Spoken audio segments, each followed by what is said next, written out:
Great. I'm Jennifer. Are you Buckhead? Hell yeah.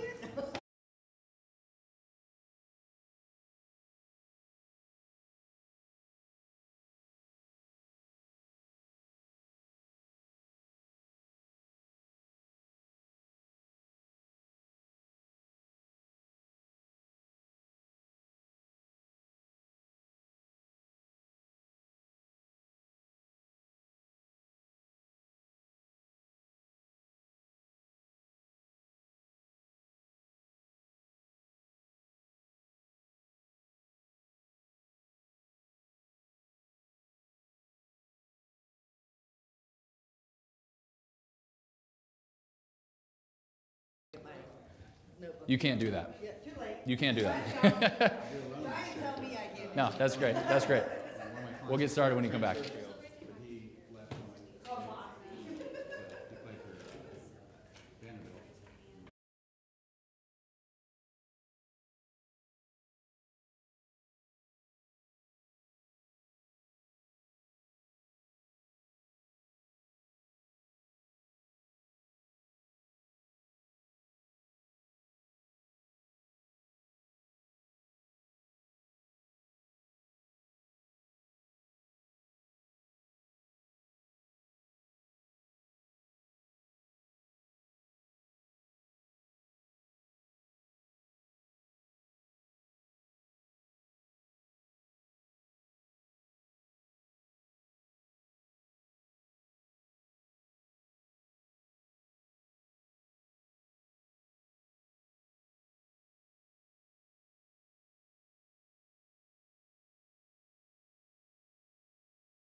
Mic is hot. We live?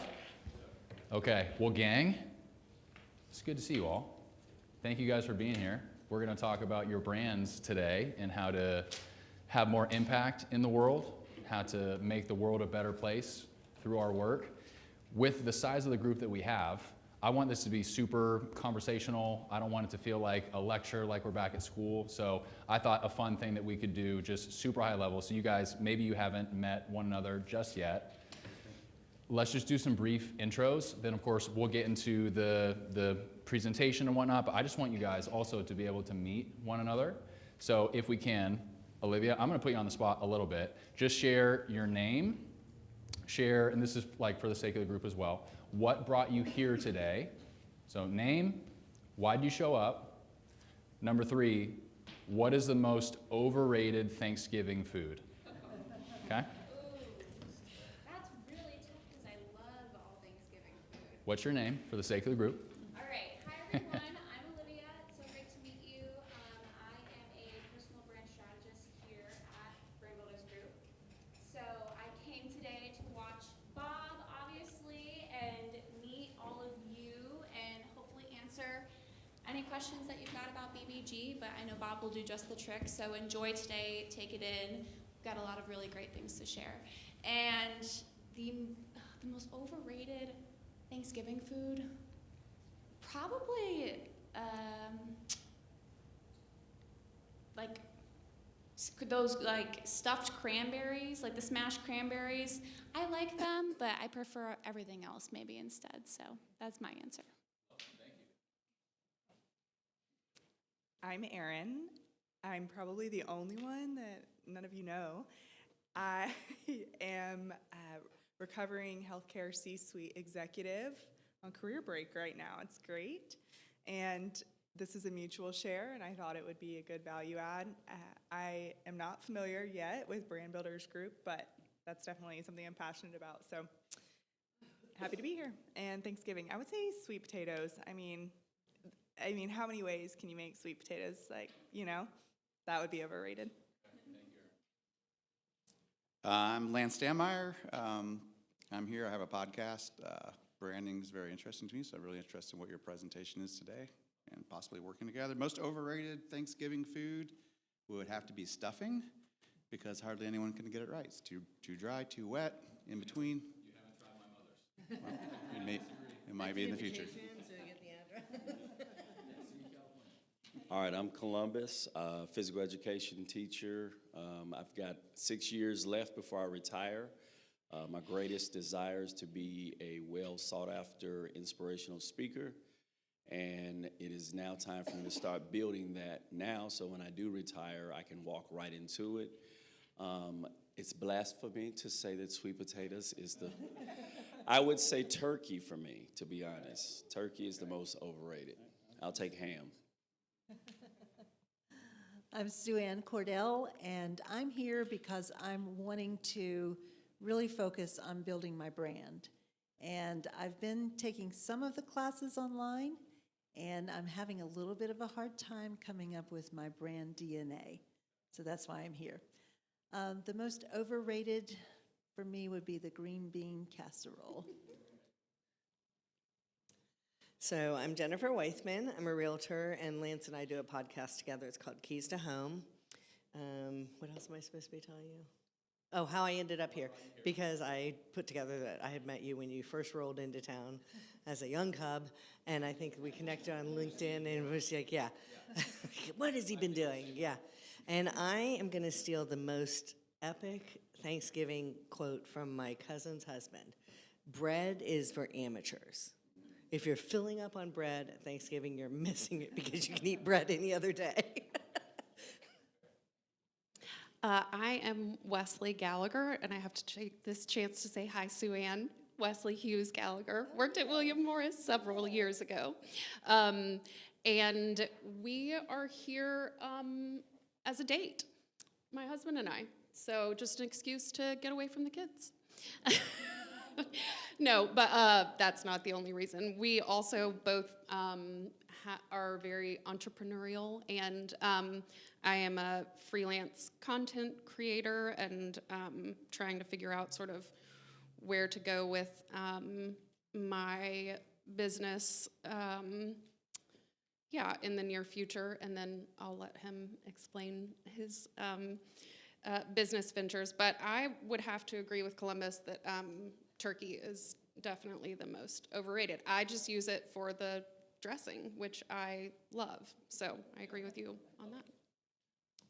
Yeah, Marshall Gallagher. Here, I'm a pastor, and so I talk a lot for a living, but have kind of coaching, counseling aspirations. And then I know Wesley is interested in the personal brand building stuff, and so I think I saw the email and forwarded it to her, and then she brought me along. And the most overrated is cranberry sauce. Now I feel like I need to move tables. Jeez. I'm Elle Petrillo. I'm one of our founding members here at BBG. I'm just here to see what you got going on and how I can duplicate it up north. And then I'm with you. I hate cranberry sauce. Thank you guys for sharing. Let's dive right in. So guys, we are going to, I don't know how much we can help with marriage stuff, but we're going to talk about branding stuff today. So let's just dive right in. To give you a brief intro to me, I'm going to start with the thing that you guys are all wondering, which is what is my biggest overrated Thanksgiving thing? It is definitely turkey. It's always cold. It tastes like nothing. And yeah, it's kind of your excuse to throw some gravy on it and whatnot. But to bring this back to center, so I'm a USA Today bestselling author, keynote speaker. former professional athlete. I played for the Toronto Blue Jays and the St. Louis Cardinals, so I was a baseball player. Not a very good one, they let me go, but did play for them for a bit, and obviously a strategist here with Brand Builders Group. And so if any of you are doing the math, yes, that does make me Bob the Builder. So what we're going to talk about today is your personal brand, impacting people, and it might be through podcasts, it might be through speaking, it might be through something else, but that is why we do the work that we do. We are here to help people help people. It is about making the world a better place. But as we get started, the first question that we have to ask ourselves is truly, what is a brand? Because that word in and of itself can have some different connotations. Sometimes when people hear the word brand, what they think is colors. They think about a logo or a slogan. It's like, Nike, just do it. This is my brand. Or you're changing your website from blue to purple. I'm going to rebrand myself. That is not how we define a brand. A brand, put simply, is what people think about you. It's what people think when they think about you. So as we go through our time here today, I want you to put the word branding in that context. We're not talking about colors. We're not talking about logos. That stuff is, you can hire somebody on Fiverr to help you with that. What we're talking about today is what people think about you. That is your brand. And so when it comes to branding, let's just do a couple tests here. Who knows who this is? Who is this? Shout it out. We got small enough. Mother Teresa. Okay. Have any of you met Mother Teresa? No. Okay. So is it safe to assume you just know her from her work, from her, in a word, reputation? That is her brand. I don't know what her colors are. I don't know what her logo is. What is her brand? It's what you think about her. So when you think about Mother Teresa, when you see this picture, what are some words that come to mind? Like one-word descriptions of Mother Teresa. Just shout it out. Compassion, love, caring, children, okay. Those words are what you think about her. That is her brand. You see how that's like, it's a total shift in thinking. That is the business that we're going to talk about tonight, is what do people think when they think about you? So Ann, that's your brand DNA. We're trying to shift, we're trying to clarify, what is my Mother Teresa? Kindness, love, children. I need to have it be so pointed when people think about me. That is my brand. Now, I want you guys to brace yourself for this. We're going to go, if Mother Teresa is good, I'm going to take you to the opposite end of the spectrum, just so we can see. This is a thought exercise. Who is this? Okay, let's talk. What are some words that come to mind with him? Evil. Did I hear hatred? Hatred. Okay, autocratic. How would you describe his brand? How is he doing in the reputation department? Not great.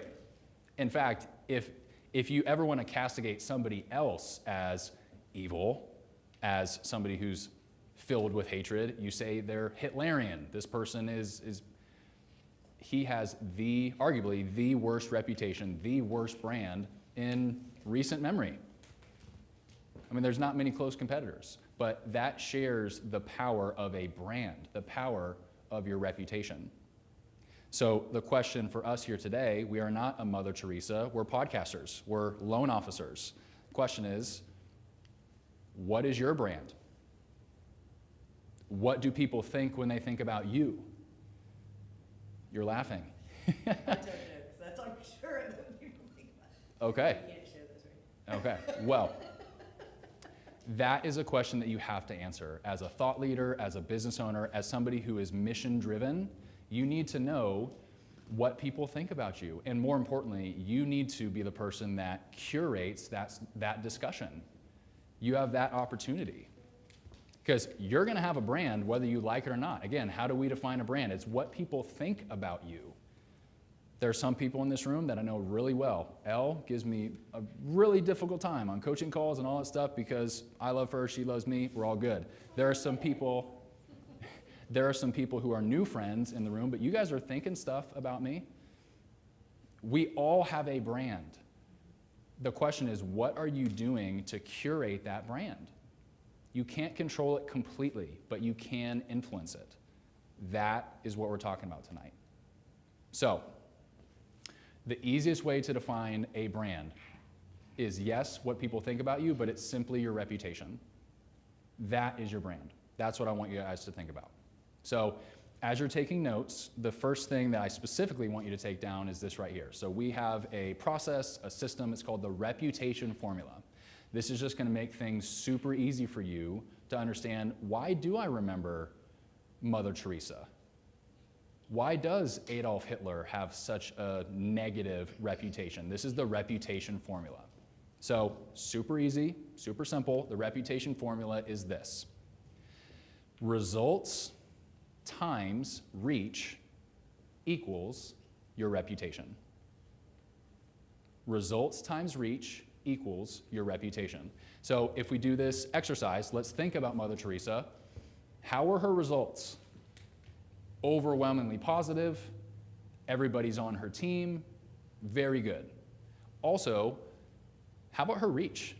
I was kind of joking, like, hey, have you actually met Mother Teresa? I know that you guys haven't, but her reach worldwide. So there's a reason why when you have super positive results and a very big reach, you have a Mother Teresa-esque reputation. Same thing with Hitler, right? Undeniably terrible results, evil results, and a really big reach. He was a world leader. This wasn't some local criminal that you forget about. Terrible reputation, because when you combine really bad results and a lot of people know about it, that is his reputation. That is the formula. So let's take it into a different realm. As I mentioned, an athlete, so let's take it into the world of sports, kind of bring it back down to earth. So who is this? Michael Phelps. Okay, so in most rooms that I'm in, people know, okay, this is Michael Phelps. For those who don't know, let me just give you his rap sheet. He is the GOAT. He's the greatest male U.S. swimmer of all time. At the point that he retired, he had 23 gold medals. It's the best. So bring you guys back to the reputation formula. How are his results? Best ever. Phenomenal. Best ever. And he's got a big reach. I mean, think about he swam in 4 or 5 different Olympics. He does a number of cameos. He's in movies, television shows. He's Michael Phelps. That is his reputation. Now, I'm going to test you guys here. Who is this?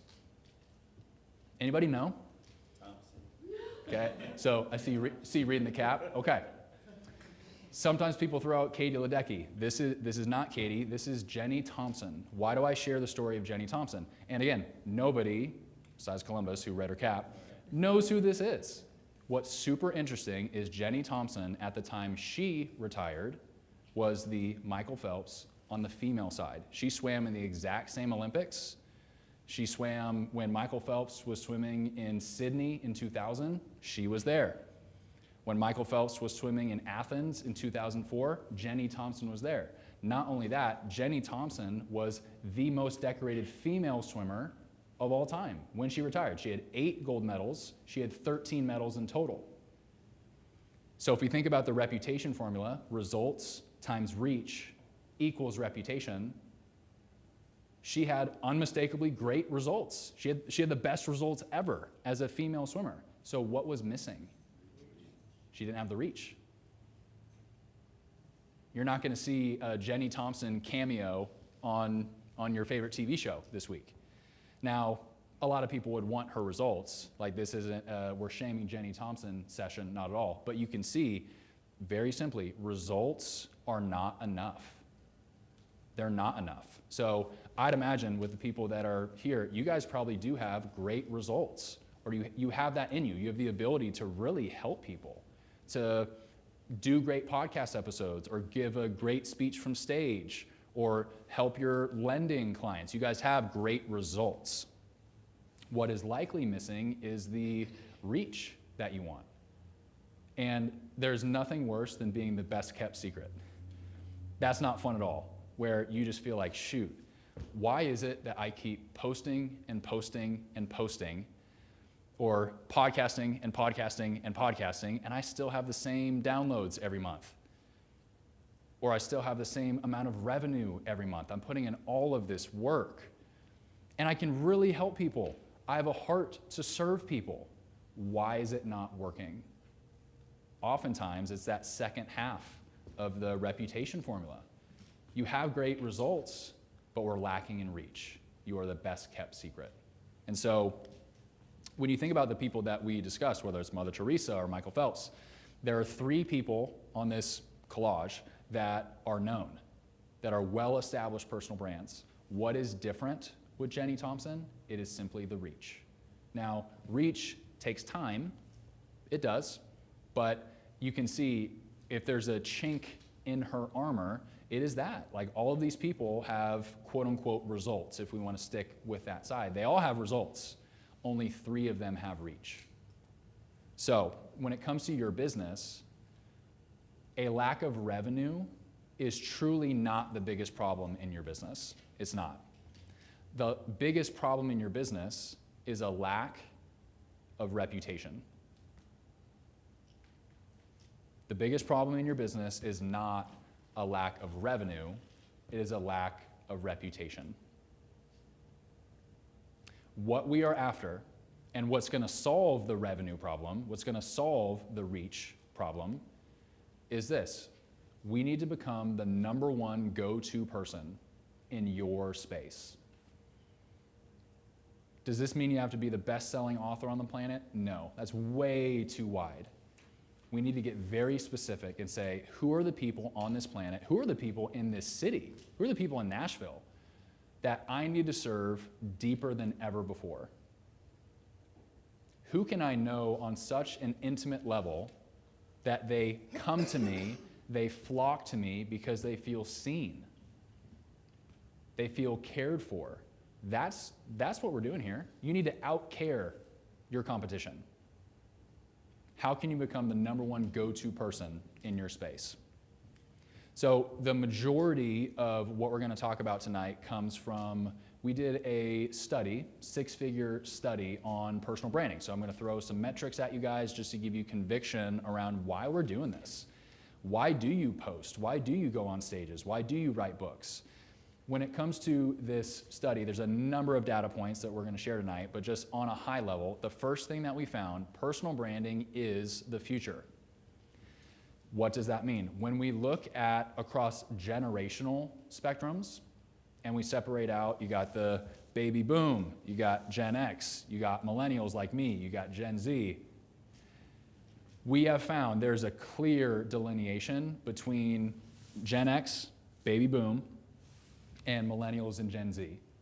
Now, that does not mean that people like my parents and grandparents, they might care about personal branding and things like that, but what we know with data is the younger generations definitely care. And as time goes on, all of a sudden you're gonna see more millennials with the purchasing power, more Gen Z with the purchasing power. So you have the opportunity to, the future is now. You need to get ahead of that wave and say, okay, if my competition is not leveraging personal branding, is not leveraging technology, you gotta remember, everybody that grew up in the millennial or Gen Z demos, they all grew up with smartphones. They all grew up with social media. So that is just how they think. You need to position yourself to be where they are. So personal branding is the future. Second, personal branding is highly profitable. We don't do this just because we want to be on TMZ or we want to be some viral TikTok dancer. This is going to help your business. This is going to put food on the table. This is going to help you go on bigger and better and more frequent vacations. This stuff works. We know this with data. Personal branding is highly profitable. For example, 2 out of 3 Americans say, yes, I am willing to spend more money with somebody who has a personal brand that aligns with my values. That goes back to, in this day and age, personal branding being the future is now. People want to know, yeah, I think the way this company thinks. This company, these people, this real estate agent, this financial advisor, I align with them on a cultural level, on a personal level, as far as their morals. 2 out of 3 Americans would say that. Lastly, personal branding is a trust accelerator. I'm sure you guys have heard, we do business with those that we know, like, and trust or love. Yes, we do business with those we love, 100%. We got a date night here tonight. That makes sense. But personal branding is a trust accelerator. We always tell our clients, we want to automate trust at scale. Automate trust at scale. You guys are here, we're present, you gotta be where your feet are. I love that you're here. With that being said, there's only one you. So for our hour and a half that we spend here tonight, this is your commitment. This is the only place that you can be. Whereas if you have a personal brand, if you have podcasts out in the universe, or books, or a TED Talk out in the universe, we refer to them as trust soldiers. You need to create and deploy trust soldiers. That's what this is talking about. Personal branding is a trust accelerator. Now, on your invites, I promised that we're going to give away our audiobook to you guys entirely free. If you guys would pull out your phones, this is just the first freebie of the night. We got a number of others. But we came out with a book in July. It's called Wealthy and Well Known. It's a number 6 New York Times bestseller. Guys, this book is awesome. Sue-Ann, you should be all over this. This book is a deep dive on brand DNA. It's like 250 pages printed. We're giving you the entire thing. So it's 15 hours of, this is our entire audiobook. And like I said, this is a New York Times bestseller. The book is awesome. So if you missed the QR code, we're gonna have it at the end as well. I'm happy to walk you through the tech if we have any snags, but I wanna be sure that you guys have that. Wealthy and Well Known. It's an awesome book to get things going as far as your personal branding mind. Now, let's go into the data.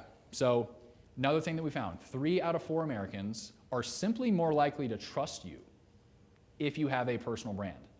Yes, this pertains to business, but it also goes deeper than that. This could be 3 out of 4 Americans are more likely to let me dog sit because I'm a published author. Isn't that crazy? 3 out of 4 Americans are more likely to trust you simply because you have a personal brand. And you might be asking why. This comes back to the trust accelerant. If somebody can read either of those 2 books on the back table, they learn more about me. Like, okay, I get this guy. I like him, I dislike him. It allows people to make a decision. We are putting you out there. They are trust soldiers in the world. Next, Americans are far more likely to recommend you, to do business with you. Like when you think about, let's just look at the data. 63% of Americans are more likely to buy from you if you have a personal brand. There's a lot of loan officers that aren't even thinking about podcasting. 63% of Americans are more likely to choose you because of your podcast, because you're leaning into that. 57% of Americans are more likely to recommend you. This is friend to friend. This is testimonials. I know we got a date going on tonight. Look at the one on the bottom. 29% of Americans are more likely, more willing to date you if you have a personal brand. So, I don't know if we have any single people here in the house. We have the holidays coming up. Nobody likes to be alone during the holidays. You should step into personal branding, if nothing else, to find dates. Here's the data. This is, How much time until the 29%? Persistence. That is what it's all about. Consistency is king. That's right. Another point. 58% of Americans are more willing to pay a high ticket. This is, if you're in real estate, that's a big transaction. If you're in financial planning, that is a big transaction. If you're a doctor, a surgeon, imagine the amount of trust required to have somebody cut you open. That's what this is saying. 58% of Americans are willing to pay that high ticket because of your personal brand. What we have found is the higher need for trust, like financial planning, a relationship, somebody cutting you open, that might seem like a silly example, but people really have to trust you to do that. The higher need of trust means that your reputation has to meet that call. They have to see that like, okay, yeah, this is the guy that's gonna do my knee. This is who's gonna do my financial planning. It all comes back to trust. And also notice, we have this, again, broken out by generations. Notice the generations on the bottom, Gen X and Boomers, they're about 50-50. It's kind of it's a wash.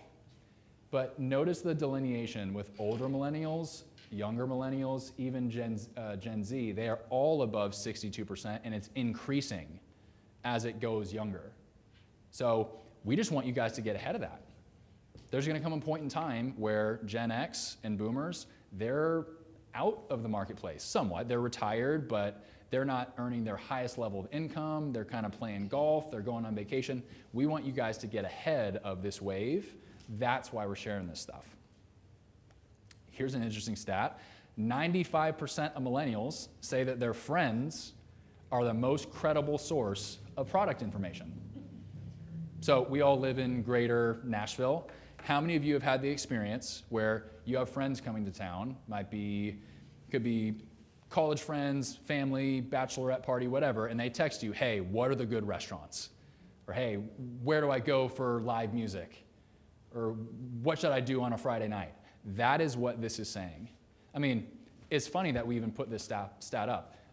This is essentially saying it's unanimous. You go to your friends. You go to people that you care about, people that know you well. 95% of millennials say, yeah, I go to my friends for this stuff. So my question to you is, what are people's friends saying about you? Are they referring your podcast? Are they referring your book? Are people coming to your church? Are they bringing their friends to your church? We have to start winning that game. And it's not to be people pleasers. We're not here for the praise of men. That's not the idea. But we want you, again, to be the number one go-to church in that area. We want you to be the solution for them. That's why we do this. Again, this is not a revenue conversation. This is a reputation conversation. We always say reputation precedes revenue. If you get the reputation right, and people are just knocking down your door, man, I have to work with Columbus. What do you think is going to happen to the revenue? People will pay you to solve their problems. So we always say reputation precedes revenue. We are focused on reputation first. Because the truth is, if people don't know you, they cannot do business with you. That's just the reality. It is the best kept secret. If people do not know about you, they cannot do business with you. With the time we have left, we're going to talk through 3 of the biggest problems, the most common pitfalls that we see when people are first starting a personal brand or when people are considering a personal brand. I know we have different stages of the game here in the room. The first problem that we see, people wonder, okay, how do I separate myself from the crowd? How am I going to be different? Why would people care? This is oftentimes where the imposter syndrome comes in. Who am I to write a book? How do I separate? So we have a system, just like a word picture to help you understand this. We call it Sheehan's wall. So I want you to envision on this stage that there's like a brick wall right down the middle. It's a brick wall. We call it Sheehan's wall. We name this after Peter Sheehan. Peter uses this in more of the corporate space for companies, for businesses. We've just adopted this for personal brands. So we named it after him. This is Sheehan's wall. Sheehan's wall, I want you to envision there's a brick wall in the middle of the stage. There are 2 groups of people in any industry, whether it's podcasting, real estate, churches, whatever it might be, coaching. One group is the unknown group. And the unknown group, you know if you're feeling that way, because everything is a grind, it's a push. It is like every mountain everything is going uphill, it's difficult for you. You're stuck in obscurity. On the other side of the wall, there are those who are known. The people who are known are established brands. And those people are obvious. I want you to think Oprah, Tony Robbins, The Rock. That is an established brand. When it comes to those that are unknown, the mistake that they make is they kind of like peer over the wall and they look at The Rock or they look at Oprah and they try to copy what they are doing. Huge mistake. What that looks like is this right here. They have too many topics. They have too many products. They have too many ideas. This is if you've ever heard I'm the shiny object syndrome person, or I'm a squirrel brain. This is what that looks like. So I almost want you to envision, let's say there was an actual brick wall here, and I wanted to break through this wall. If I grabbed a sledgehammer and I hit one brick one time, and the wall didn't crumble before my eyes, what would you think if I looked at that as like, oh, that brick doesn't work? Let me try a different brick. Let me try this one. Let me try this one. And then it doesn't fall, of course, because it's a brick wall. That is what this looks like. You go from thing to thing to thing. You have too many topics. You have too many ideas. This is what's going on here. This is like a brand builder's bumper sticker. I think Elle has it tattooed on her arm. When you have diluted focus, you get diluted results. When you have diluted focus, you get diluted results. The fastest way to break through the wall is picking one brick and you hammer it over and over and over and over again.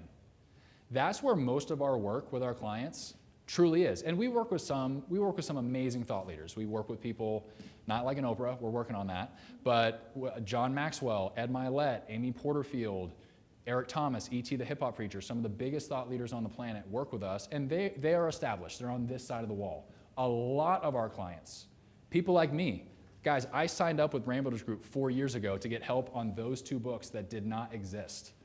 I was unknown. I said, how do I do this? Can you help me? What Brand Builders help me to do is, you see these vectors pointing together? That's symbolizing, hey, we need to do less. What are you going to be known for? What is your thing? What is the brick, to go back to the wall, what is the brick that you're going to locked in, laser focus on?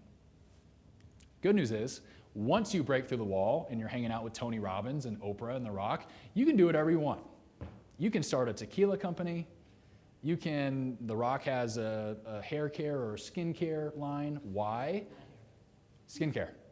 Because he's The Rock.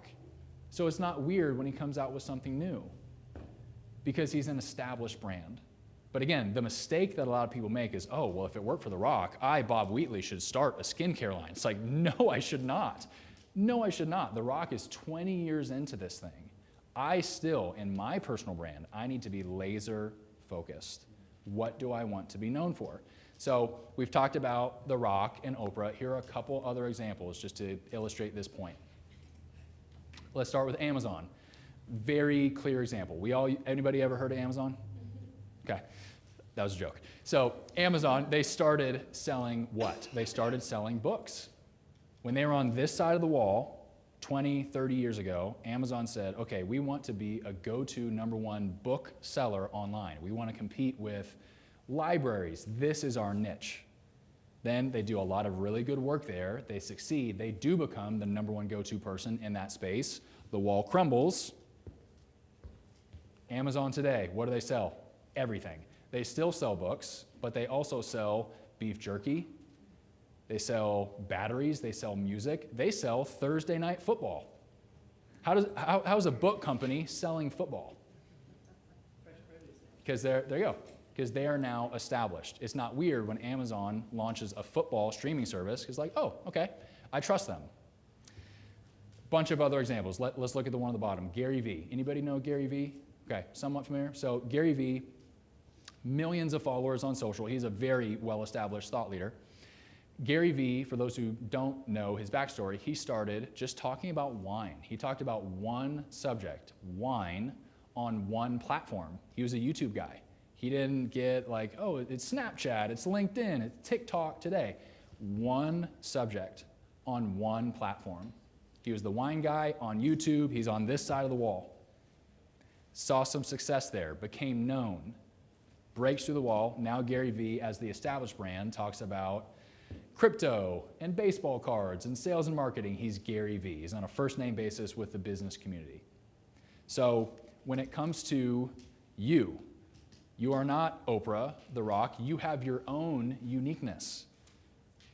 You're a totally different person. You have different gifts, talents, different callings that God has put on your life. This is what we need to focus on. You are not a commodity. This isn't water, gold, corn, soybeans. Like, anybody can do those things. You are a unique human being. There is a divine purpose, a divine wiring. That's where the magic is. That's where the secret sauce is. It's not copying The Rock. There's already one of those. We need to figure out what is your uniqueness. That is what leads to the reputation. That is what leads to the revenue, is discovering, who am I? I'm just in the process of discovering this myself. I was an athlete my whole life. If anything, I was a math guy in school. I got decent grades. I never thought about being an author, ever. Now I'm discovering those things, and I kind of like to write. I'm kind of good at it too. It is discovering, what has God put me on this planet to do? Where are my talents? Where are my passions? And then, like it says here, this is if you take nothing else from tonight, I want you to take this. This is a quote by Larry Wingett. Larry, again, has used this in more of the corporate space. We've adopted it to the world of personal branding. This is the secret. There's one tweet I want you guys to take away. It is this quote. This is your homework assignment. You need to find your uniqueness and exploit it in the service of others. That's going to change your life. That's going to change your business. But more importantly, it's going to change the lives of those that you're serving. That's why you put in the work. That's why you have the early mornings and late nights. It's not for your sake. It's not for your ego. It's not for your bank account. It's because there are people out there that need you. There are people out there that need to be served. How do you discover that? It's by finding your uniqueness. Once you know that uniqueness, then you can serve others like never before. The number one secret to discovering that uniqueness, I want you to start here. Ask yourself the question, what problem do I solve? If people pay you to solve their problems, my question is, do you know what problem people are asking you to solve? So we got 2 books on the back table there. I want you guys to take those home. They're just my gift to you. The one on the left, Single-Minded, I knew every time I sat down to write, this book solves the problem of hopelessness. Somebody who would pick up this book or really benefit from this book is a home run if you are feeling hopeless. That gave me the North Star. I knew every time when I sat down, this is what this book is about. You need to understand what problem you solve as a business. So just to give you some examples, these are people that are well-established brands, but I want you to see what having a point of clarity, understanding what problem you solve, what it can do for you, for your business, your career, and your community. So first things first, let's talk about Brené Brown. Brené Brown is one of the biggest thought leaders on the planet right now. She's doing awesome. Right now, she's been doing great for years. Brené Brown, in a word, solves the problem of shame. Brené Brown has studied shame her entire career. If I am struggling with shame, I immediately think of her. That is where I go. She is the go-to number one person in that space. Another example, local, Dave Ramsey. Dave owns the word debt. I don't know if any of you are radio or podcast listeners of Dave. He has been talking about the same thing every day, 3 hours a day for 30 years. Debt is dumb. Cash is king. If I want to learn about the weather or true crime, I'm not going to Dave. That's not his deal. What is Dave about? But if I'm in debt, he is the guy. He owns that word. He solves that problem. Another example is actually a Brand Builders client, John Maxwell. John Maxwell, number one leadership author of all time. What is he known for? He's a leadership guy. I feel like he comes out with a book every 20 seconds. His last book, High Road Leadership, the book that really kicked off his career, 21 Irrefutable Laws of Leadership. What does this guy do? He is the leadership voice. You know what he's there for. And lastly, this one should be obvious, Biggie Smalls solves the problem of mo money. You got mo money, mo problems. You go to Biggie. No, just having some fun. So he is not a client of ours. That'd be great if that had happened. But you get the idea. You need to be known for something. If you're John Maxwell, leadership. Dave Ramsey, debt. Brené Brown, shame. What is your one thing? There's power in that. Here's the reality. What people buy is solutions to problems.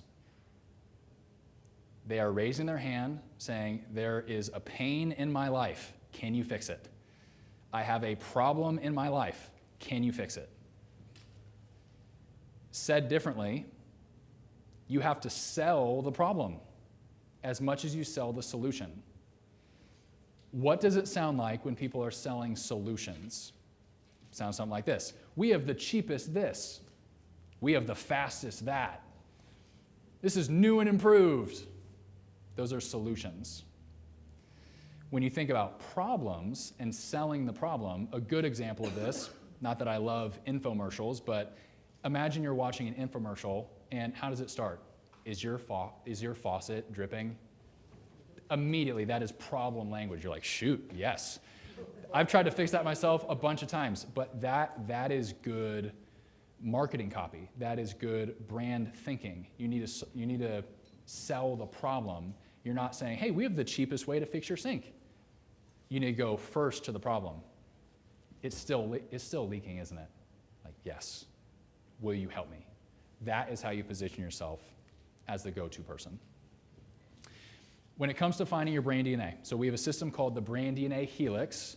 The book that you guys downloaded is going to be a deep dive on this, but let's just talk through a couple high-level things today. So the Brand DNA Helix is, we walk all of our clients through this. They are 6 different questions to help you discover what that uniqueness is. Question number 1, we've been talking about this. What problem do I solve? Dave Ramsey, debt. Brene Brown, shame. That's question number 1. Question number 2 is, yeah, but what am I passionate about? What do you guys do on your free time? What podcasts do you listen to? What books do you read? What are you passionate about? If you could do it for free, what do you do in your spare time? Again, what is the goal? To bring it back to the core tenet. What is your brand DNA? It is your uniqueness.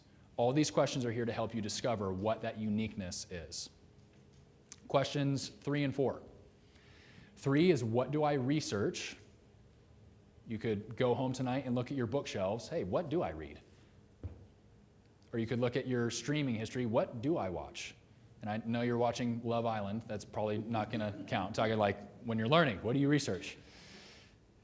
Next, what results do you actually have? A lot of us got connected on LinkedIn. What would I find there? What would I find on your LinkedIn profile? Where did you go to school? What did you study? What have you actually accomplished?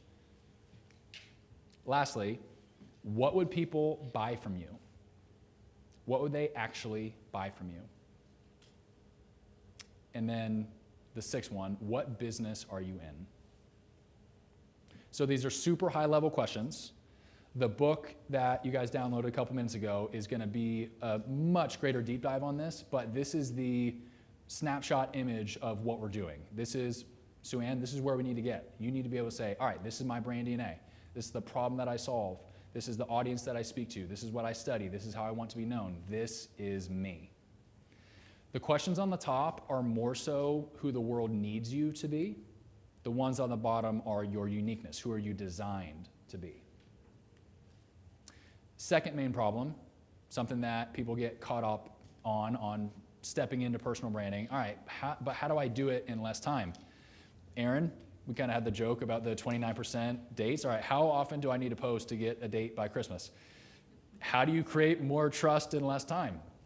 So glad you asked. All right, when it comes to building trust, 3 ways to do it. People need to see you. People need to see you. The best kept secret is not seen. Here's a data point. 82% of Americans agree that a company is more influential if their executives have a personal brand.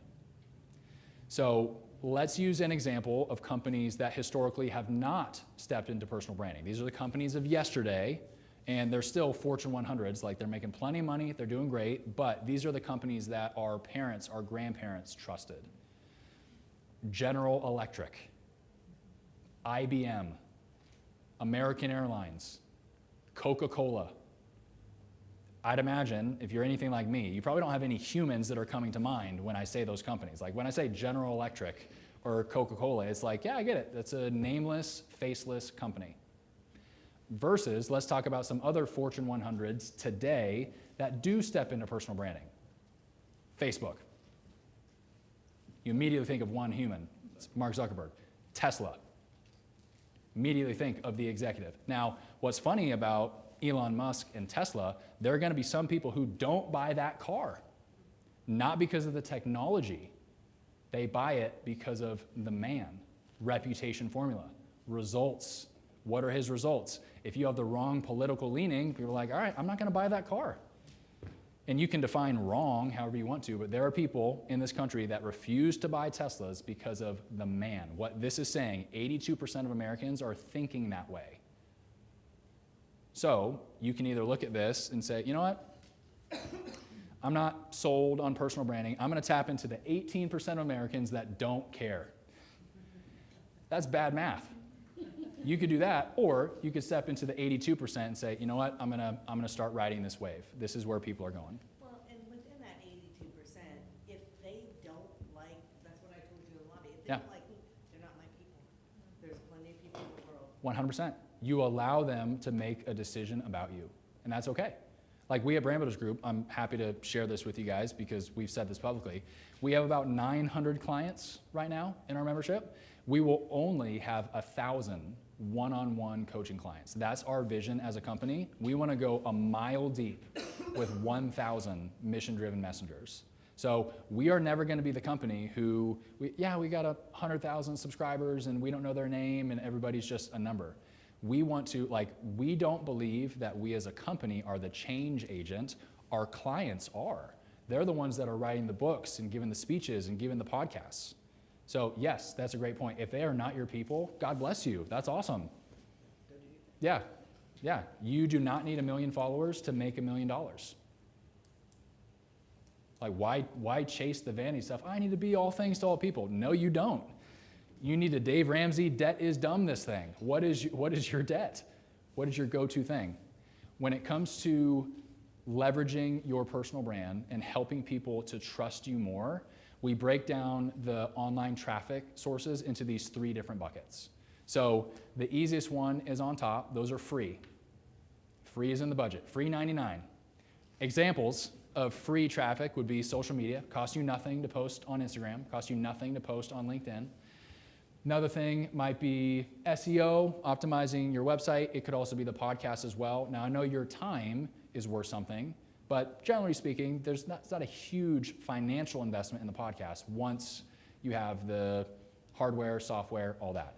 The second bucket is paid traffic. What does that include? Advertising, pay for click, Google AdWords. But our favorite is the one on the bottom, which is, we call it get paid traffic. On get paid traffic, it's not that you're paying them, they're actually paying you. They are paying you to build your brand. That's awesome. So next week, I'm flying to California. I have 5 different speaking events next week. And so I will be getting paid to talk about those books in the back of the room. I call that get paid traffic. Those are speaking gigs.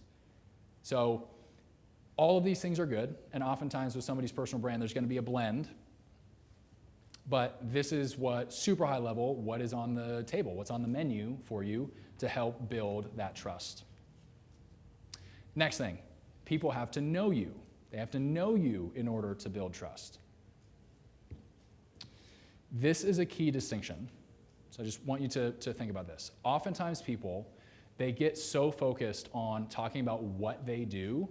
Oh, I'm an author, I'm a speaker, I'm a podcaster. All that stuff is well and good. And it's a part of the question, it's a part of the conversation. But what I want you to focus on is what it says here on the bottom. Differentiate yourself based on who you are. You are a human being. You have likes, you have dislikes, you have passions, you have children, you have spouses, you have a favorite Christmas movie. That is who you are. That allows people to make the decision, oh, I like her. I'm in. I'm going to sell my next home with her. You don't differentiate yourself based on, I'm a real estate agent. You're different based off of who you are. Tapping into the uniqueness, that is the secret sauce. When asking the question, how important are each of these metrics? Let's just go to this real quick. How important are each of these metrics when it comes to hiring somebody? That's acquiring somebody's services. It could be in lending, it could be in financial planning, whatever it might be. 62% of Americans say, yeah, Testimonials are the most important thing. The most. I want you to compare that to what you guys have been trying in the past. We have podcasters in the room. We have aspiring speakers in the room. We have aspiring authors in the room. Look at some of these things. Like my second book came out in August. It was a USA Today bestseller. Where would that be? Best-selling book, 38%. Notice that math. 62% say, give me testimonials. Only 38% say, Bob, I really care that you're a USA Today bestseller. Isn't that funny? I've spent years writing, spent months and months and many late nights promoting that book. What you guys have the opportunity of, and if I could, I know everybody's taking notes, if I could give you a homework assignment for this week, probably not going to publish a book this week. You're probably not going to give a TED Talk this week. Those things take time, 29%. What you can do this week, for sure, low-hanging fruit, is get some testimonials. As you guys are driving home tonight, I want you to think about, all right, who is my Mount Rushmore, my favorite clients? Who are the people that come back to me year after year after year? Call them, text them, say, hey guys, I just got done with Bob the Builder. I need testimonials, please. And like, if you guys are taking notes, some examples of questions. What was your favorite part about working with me? What would you tell a friend about your experience with me?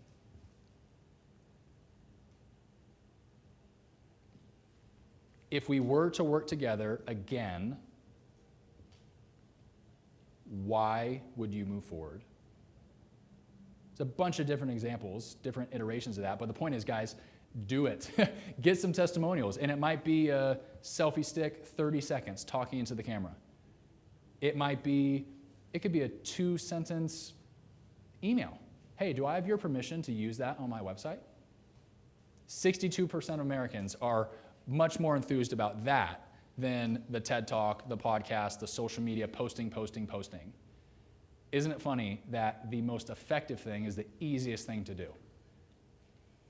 You remember the 95% number? Talking about restaurants, talking about live music in Nashville? That's what this is. People are asking their friends, they're asking other humans, hey, did it work for you? That's where we're going. 62%, as we said, say that testimonials is the #1 factor. I want you guys to grab this. I'm a Seinfeld guy, so I had to throw some Kramer in there. As far as freebies, I want to give you guys another thing. So we have a 25-day Influential Personal Brand Summit. The audiobook is going to be great for the car, for the gym, for going on a walk. This is going to give you 25 days of emails, just directly hits your inbox. And it's 25 awesome exclusive interviews. It's essentially, think of it like a privatized podcast. We're going to give you 25 exclusive interviews in the next 25 days with people like Lewis Howes, Donald Miller, Chalene Johnson. It's an awesome thing. I want you guys to have that. And of course, I'm happy to bump this back, but just for the sake of time, let's keep it rolling. Third and final way to build trust is people need to learn from you. People need to learn from you. They need to say, okay, this guy's an expert. This gal's an expert. They need to learn from you. The distinction that I want you to make, we have this color-coded to make it easy. 53% of millennials say individuals who promote ideas are more influential than companies who promote products. So I'm going to go back to what I shared with you 5-10 minutes ago. Companies who promote products sound like General Electric, American Airlines, Coca-Cola. Companies and products. What people are looking for today is individuals with ideas. You guys are thought leaders. You're authors, speakers, coaches, pastors. You guys are individuals with ideas. For me personally, how am I building the learn from me factor? I know for most of us, we're connected on LinkedIn. A passion of mine is helping people get published. I've published 2 books in the last 2 years. I'd like to say I'm a bit of an expert in that topic, at least compared to the layperson. I'm better at helping people publish books than 99% of the people in Nashville. So what do? I go on LinkedIn, I have a series that I'm posting every week. It's called the Bestseller Playbook. So sometimes it's videos, sometimes it's still photos, but I am helping people who are aspiring authors. And it might even be, as I'm continuing to post, there might be somebody in my LinkedIn community, it's like, man, this guy just won't shut up about books. And they're not even thinking about books. But 10 months from now, they're gonna be sitting with somebody on the 4th of July. They're like, hey, you told me that you wanted to, like, whatever happened to the book? They're like, shoot, like, I just got busy. COVID, like, it never happened. Who do you think is gonna be top of mind in terms of the trust factor if they are a first-time author that thinks, I just can't do this. There's no way. I'm not J.K. Rowling. I can't Harry Potter this thing. They'd be like, oh, well, there is that guy. There's that guy on LinkedIn that just won't shut up about books.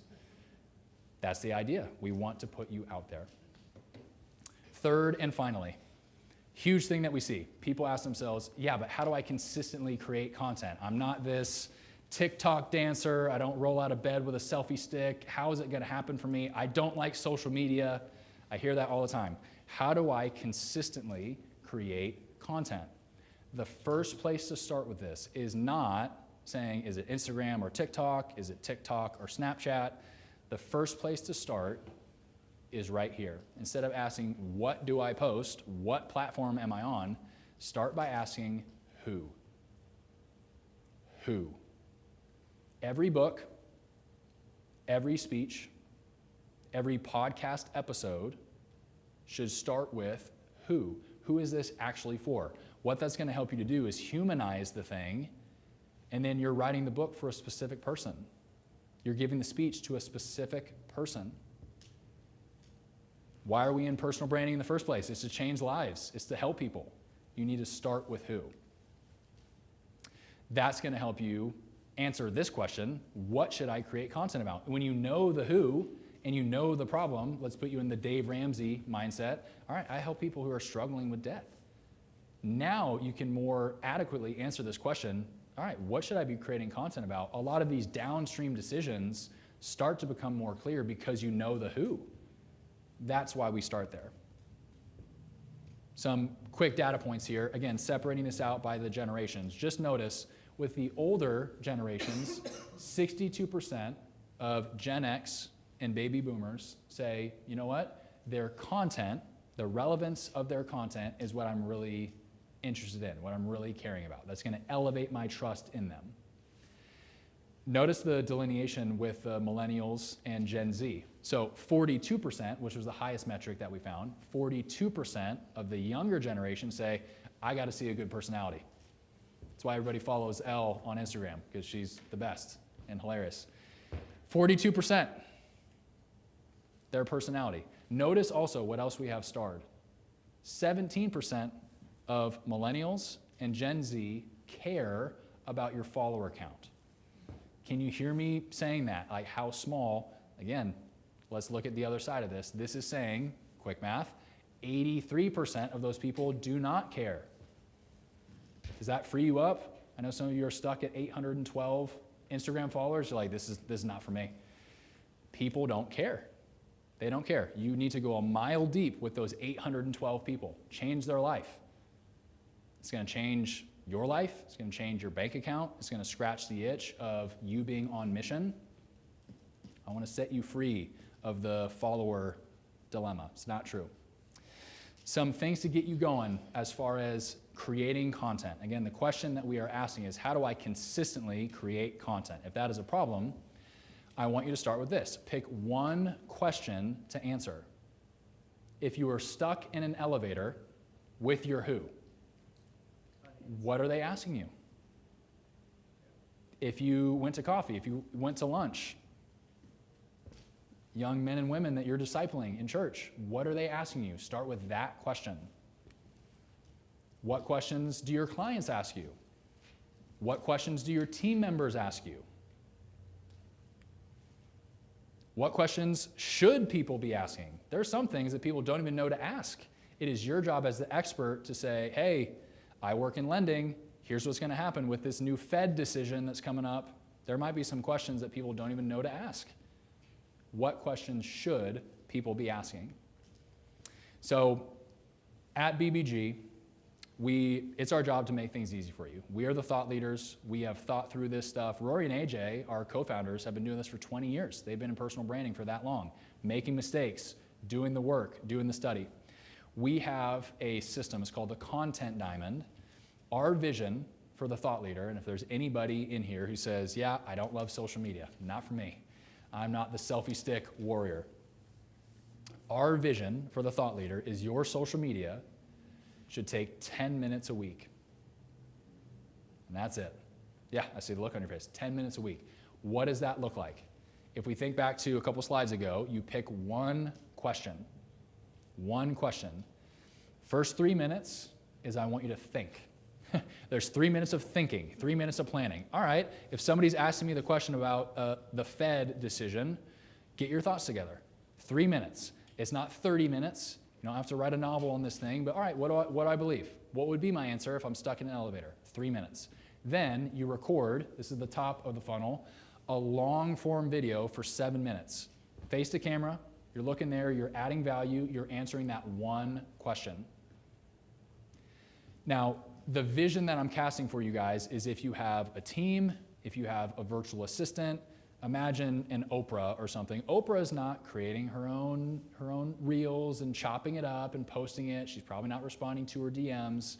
She has a team for that. This is the vision where it should take you, who's the Oprah in this example, it should take you 10 minutes a week. 3 minutes of thinking, 7 minutes of speaking, and then imagine if your social media was just done based off of that. That is what Rory does, Rory Vaden, our co-founder. That is what I do, like with the bestseller playbook. It is my job, because I have a virtual assistant. He's awesome. Louis, if you're watching, God bless you, love you. Louis works for me 40 hours a week. He's in the Philippines. It is my job to do 10 minutes, bestseller playbook. Coming at you, I'm helping you to publish your first book. And then Louis, my VA, runs this content diamond for me.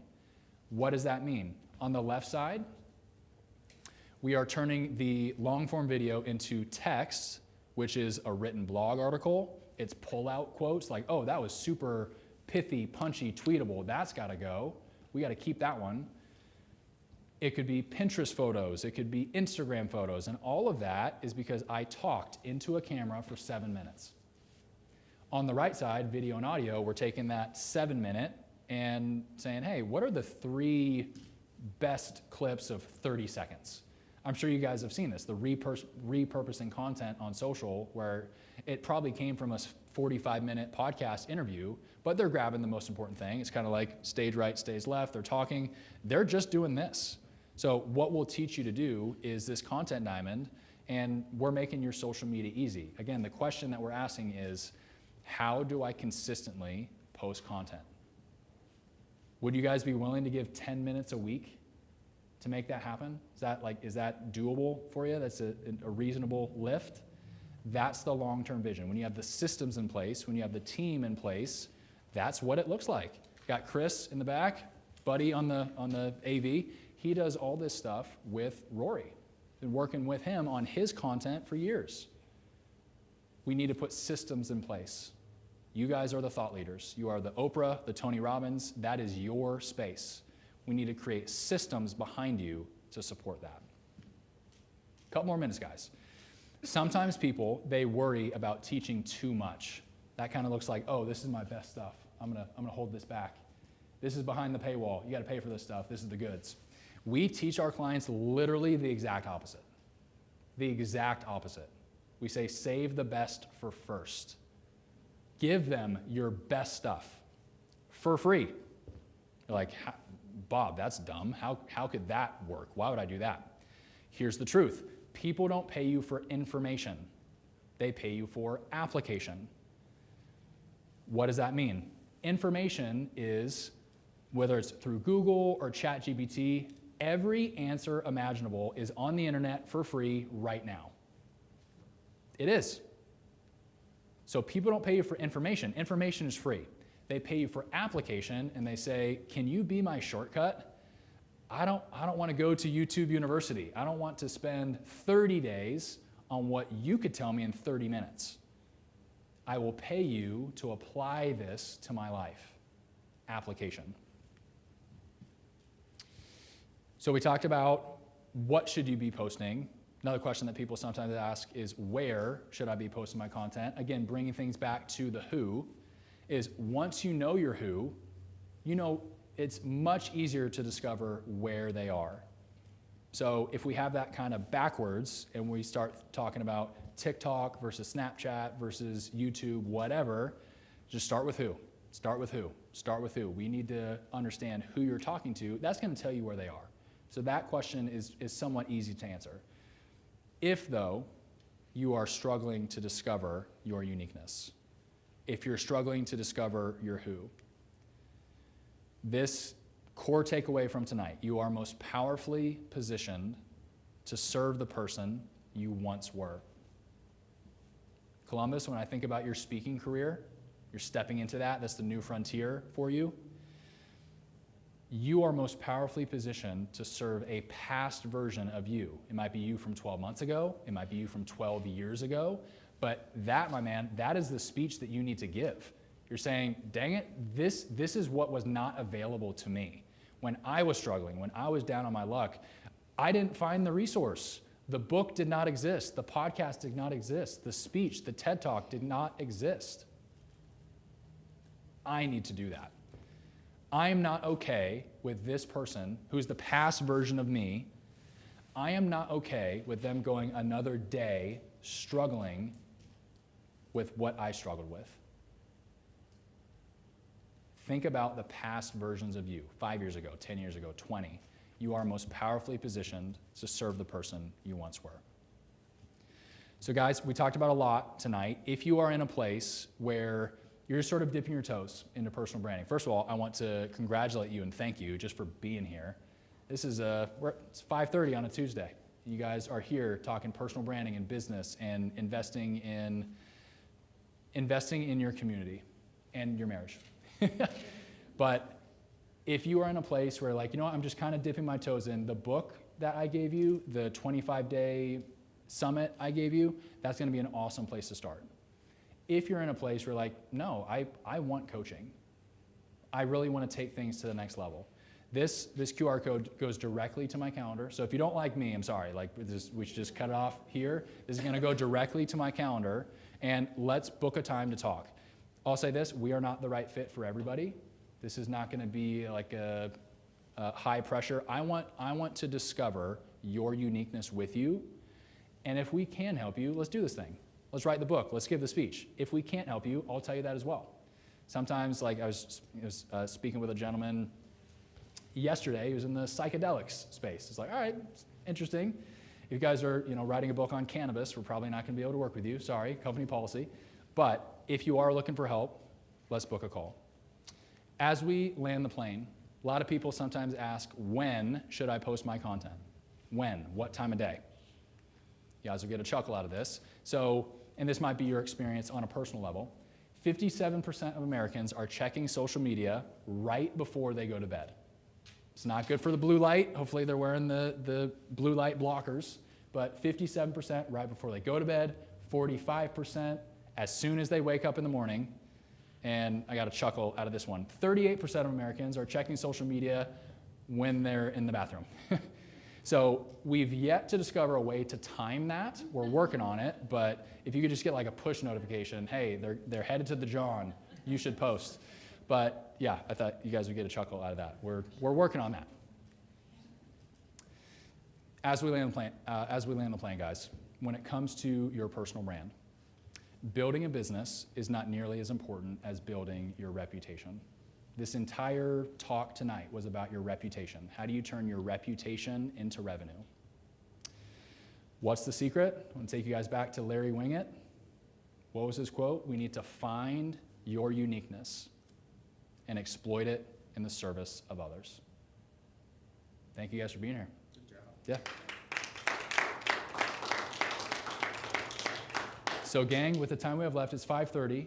I figured we have a small enough room here. I just want to open up to Q&A if we can. And we'll probably do that for 15 minutes. You guys, of course, can bounce if you want to, but like 15 minutes of Q&A so the room can hear you. I'm sure you guys have great questions that other people will benefit from. 5:45, we'll dip out of here. I'm happy to mingle with you guys, but yeah, I just wanted to open it up to Q&A. We have a couple different strategists in the room, whether it's Elle, we have Jesse, the gentleman in the back. So guys, if you, let's just fire away with questions. If I can't answer it or if somebody's insight is more valuable, you guys might be tired of me at this point, but yeah, please fire away. Let's just have 15 minutes of Q&A. Let me, love it. And you can apply this to you. Do you know the difference between a FSBO, a for sale by owner, and winking at a girl in the dark? No. You know what you did, but no one else does. And if that doesn't apply to some of the things you said earlier. That's right. No, but thank you. It was very educational. Yeah. Some Yeah. really good points. You have a question, Sue? Yeah. This is just for the people. We're streaming it live, so. Okay, so I don't have a question, but I did want to just make a comment. One of the things that you said is the personal brand needs to align with your values. That's why I'm at Brand Builders. So if anybody is considering this and you have not yet joined, that's why I joined, because it aligns with my values. And that was very important to me. Would you mind if I just ask you more about that? So Sue Ann and I connected this summer on a call. It was just happenstance, landed on my calendar. Yep. You ended up joining us. I'm glad that you're having a great experience with us, but this is, we're doing it live. This is the first time I've been able to hear that. Right. What has stood out to you in your first 100 days on the program? So very, very genuine. Everyone that I have had contact with has been very authentic, and they take their values very seriously. The way they live their lives is very obvious that they're taking their values very seriously. And that's what I was looking for. And also, I liked that it was local. I was with another group that was out of another part of the country, and I needed to be able to have one-to-one conversations with people. That was super important for me. And I'm so glad. Yeah, glad you're having a good experience. Anybody? Any questions? Yeah, please. And then you pass it to Aaron when you're done. Sure. I'll be short, Aaron. It's interesting, it's a comment and then a question. So when you look at Hitler, he died, it was 80 years ago. Yeah. He's been dead. He died in 1944, suicide. Yet he's still, when we're going to castigate something, that is the person that comes up. That is a very long-reaching. Mother Teresa, I think, has only been dead a decade, maybe 15 years, I don't know, in some of the other examples. That's a long-lasting. The evil really stuck. I have a question about when you're talking about Michael Phillips versus the other person, the lady. She didn't have enough reach. Was it she didn't have enough marketing? Was it she wasn't on Saturday Night Live? Wasn't that ABC Sports didn't recognize that? Was it that she didn't care? Was it that she made some bad decisions? Did you research that? Or were her arms not long enough? That's a joke on the reach thing, but what was it?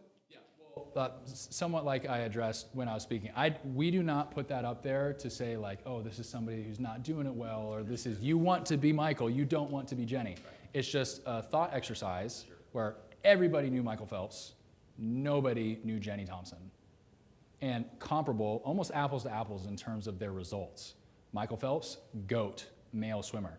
Jenny Thompson, GOAT, at least at the time. Obviously, Katie Ledecky's doing awesome now. But they were in the pool at the same time. They were swimming in the same Olympics. So very comparable results. What's missing? If we're talking about the reputation formula, it's really just there to illustrate, okay, it's not enough to be an awesome podcaster on the mic. It's not enough to know the lending world inside and out. You also need reach. We can't be the best kept secret. So yeah, does that make sense? Yeah. Aaron, what you got? So I have a question on how to discover your uniqueness.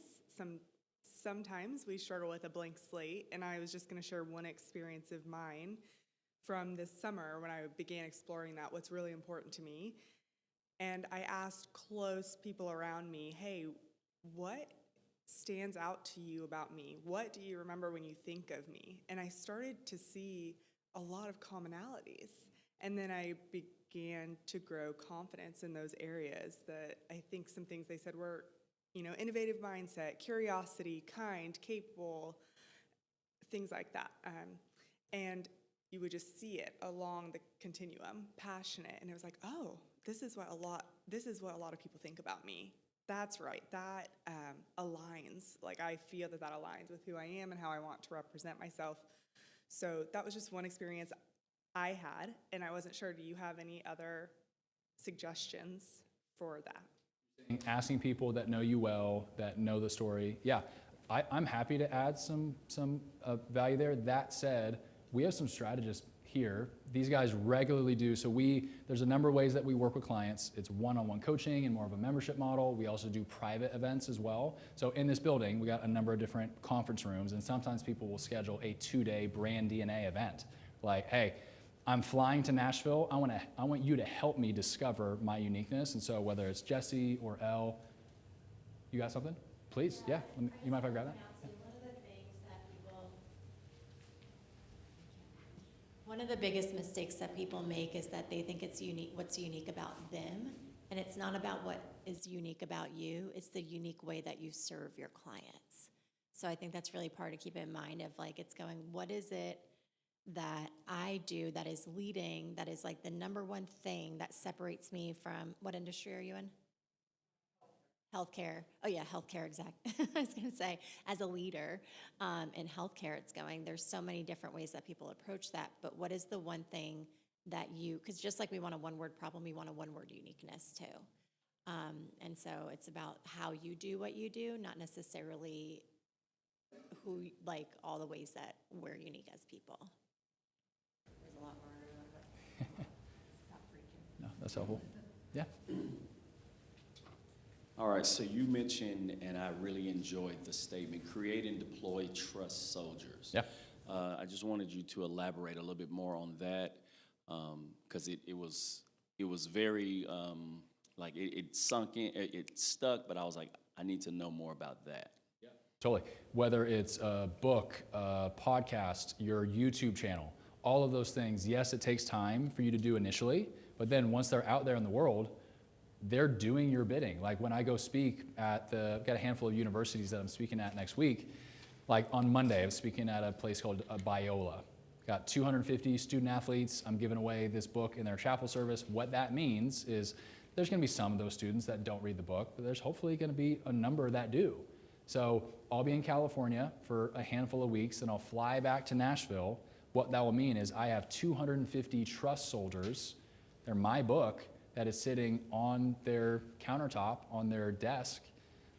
They might pick it up immediately, they might pick it up in 6 months, but I am deploying all of these thoughts. They're my thoughts. It's what I believe. It is the value that I'm adding to the world. And so whether it's your book, your podcast, YouTube, a LinkedIn post, we call them trust soldiers because you could either be the one-man army and just that's the person who's not on social media, doesn't write the book, doesn't give the speech, or you can step into the tools of the day and say, you know what, I am gonna do this thing. I am gonna book the TEDx in Hendersonville, or whatever's next for you, in Antioch. So does that help? Yeah. It's just giving people permission to trust you. Yeah. Yeah. Yeah. Let me get one more. I love the image of the wall, the idea of banging the one brick until it crumbles versus trying to bang here, bang there, bang there, bang there. What advice would you give us to know that even though it feels like you're not getting anywhere with that brick, don't stop or when it's time to stop because that brick is not gonna break. Yeah. You need to move to a different brick. What's funny is we have a 12-step process called the Brand Builder Journey. So almost imagine like there's 12 hours on a clock, 1, 2, 3, 4. So Brand DNA, which it's hour number 1, it's the book that you guys are downloading today. It's the first step of that journey. And it's ethereal. I think this is the problem that I solve. I think this is my uniqueness, but sometimes people can get a little stuck in the weeds on that. And we actually tell our clients, you should be 80% confident and then move on. 80% confident. You're pretty close to being there. It's that final 20% of you knowing, all right, this is my uniqueness. You're only gonna know that by testing it in the marketplace. So, and it might be small, it might be on social media or that first speech, but what we don't wanna do is you're stuck in brand DNA mode. It's like, no, do that for a little bit, but then move fast and break things. Start serving some people. You can always adjust. Sometimes we have clients that come to us and they're just getting started. We have a number of others who whether they're doing these private 2 days, they might have been in business for 10 years. In fact, like Lewis Howes, who's one of our Mount Rushmore type clients, he started with us in a pivot moment in his career. He did one of those private 2-day brand DNA sessions, and he was a multi-million-dollar business. So that's somebody who, like a typical clock, 1, 2, 3, 4, it's going all the way around. He got back up to 12, is like, I need to pivot. I need clarity again. So I guess maybe the shortest answer is don't put a ton of pressure on it. It is important, but as long as you're moving, the biggest mistake that we see people make is they don't do stuff. It's very safe to learn, and you're just watching courses forever. It's like, no, book the speech, bro. Serve people, start the podcast, make mistakes, do it scared. So hopefully that helps. What's tough with brand DNA is it is not a math problem. It's not 2 + 2 = 4, like, oh, you're good to go. So yeah, hopefully that helps. Well, gang, guys, this is a friend of mine, Mike Katz. He's a professional baseball player as well. I was giving him a hard time. I said, you're gonna have to come up and answer Q&As if you show up late. Mike works in branding more in the corporate space. He's done stuff with Geico and all that, but yeah. Mike, what's up, man? Good to see you, yeah. Thanks for coming. Of course. Let's say first off, look great, great suit. My question is, what role, as far as maybe like brand builders or yourself, do role models and like mentorship play in building your own brand? Oh, as far as my personal brand, who do I look to, or what does that look like? Yeah, and just the process of like, do you, with your clients, say like, hey, here's a great person that you can talk to and like learn about their journey, or like you're in this sort of business, but that's one thing, in my experience, learning from other role models is always very helpful in your own personal growth. Yeah, 100%. So that is one of the benefits of, we have 900 clients. So we got a big community, we got a lot of people in Nashville, but we're really a global membership. And so there are likely people in your space working with us that are a couple steps ahead. For me personally, I just came out with my second book this summer. I redid my website, bobwheatley.com. My cheat code, I just copy Rory. I copy our co-founder. I literally, as I was redoing my website, I was looking at his site, like, all right, he's got these pages, he's got these photos, this is what he uses his blog for. If this is a guy, going back to you're most powerfully positioned to serve the person you once were, Rory has read way more books, he's listened to way more interviews, he has done the work over 20 years. So either I could try to do all that stuff myself and somehow reinvent the wheel, or I could just copy the dude who's a New York Times bestseller, Hall of Fame speaker, built 2 different $10 million businesses in the last decade. That sounds like a shortcut to me. So yes, 100%. It's you copy people that have been there before. It's a great question. Well, gang, we're at time. I'm gonna hang out if you guys have any questions, but I just wanna thank you for being here. Like I said, I was excited about having more of an intimate thing, and we're obviously here local. I hope this was valuable for you. If you guys have not, downloaded the free audiobook. A lot of your questions tonight were brand DNA focused. If I could give you homework, listen to the book. It's gonna knock your socks off. It is awesome. So I want you to do that. Also, feel free to grab any of those books in the back. Thank you guys so much for being here, and have a great rest of the night. Thank you.